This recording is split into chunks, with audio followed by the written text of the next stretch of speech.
warra shakkitootaa kan gooftaa gananii amantaa maallaqaan warra geeddarani irraa of tiksinaa yeeyyota bara dhumaa amantaanis gooftaan cuuphaanis tokkuma waa'een isaanii himnaan himamee hin dhumu gantummaadhaan labusaan isaan yeroo kamuu ni mormuun abbootiif amantaa jalqabaa qulqulloota xureessuun of taasisu jabaa gooftaanis wangeelaan nuun akeekkachiisee of eeggadhaa jedhee ibsee nu barsiise maqaa isaatiin bara dhumaa keessaa baay'oonni gufachuun jooru naannoo keessaa kana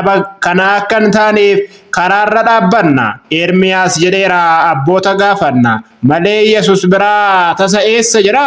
jedheera Phaawulos har'as ta'ee kalee isumatu jira. Maqaadhaaf ni waamu garuu san beekani ilkee shakkii isaaniin dhaloota reebani saroota ta'anii mandararra jooru amantaa ishee dhugaa maallaqaan jijjiiru haadha waaqaa salphisu olma ishee gananii diina isaaniiti kaasoomaaf kadhannaani garaan waaqa isaanii waaqni isaanis garaa horiidhaaf bitamu isaan yeroo maraa hafuura xuraawaan burjaajessu hedduu garuu waaqayyo immoo nu dabarse gidduu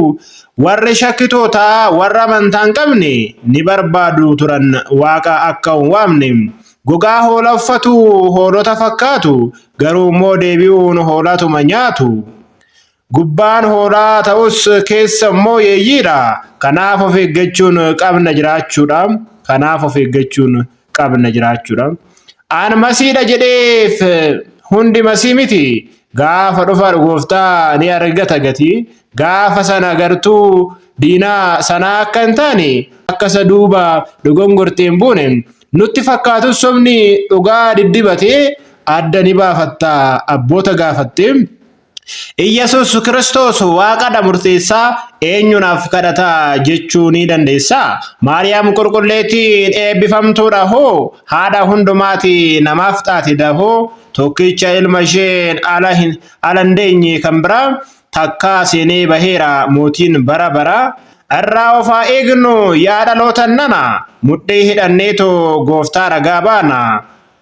maaliif barbaachisee haaromsuun amantaa maaliidhaaf jijjiirraa faayidaadhaan gooftaa maaf yaada laphee kee hin haareffanneeti maaf waan bu'aan hin qabneetti itti baaste gatii lubbuu kees miidhuudhaan namas gufachiiste daandii ishee dhugaa gooftaarraa maqsite kanaaf adeemsa kee sirreessii tolfadhu dhugaarraa maqdeetta lapheerraa hubadhu gooftaan biraan jiru karaan isa malee maaliidhaaf garaanii waaqa sitti caale maaliidhaaf garaanii waaqa sitti caale kakasee kan nu jalqabsiisee kan nu xumurusis waaqni abboota keenya galanni fulfinnisaaf yaa ta'u kutaa itti aanu maal akka isiniif barreessinu koomentii jala